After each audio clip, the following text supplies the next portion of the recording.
కేంద్ర పౌర విమానయాన శాఖ మంత్రి కింజారపు రామ్మోహన్ నాయుడు ప్రతిష్టాత్మక యంగ్ గ్లోబల్ లీడర్స్ అవార్డుకు ఎంపికయ్యారు.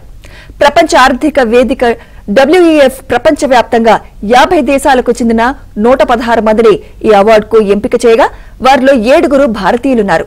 40 ఏళ్లలోపు వయసుండి వేర్వేరు రంగాల్లో తమదైన ముద్ర వేసి ప్రపంచ స్థితిగతుల అభివృద్ధికి కృషి చేసే యువకులకు WEF ఏటా ఈ అవార్డులను ప్రదానం చేస్తుంది.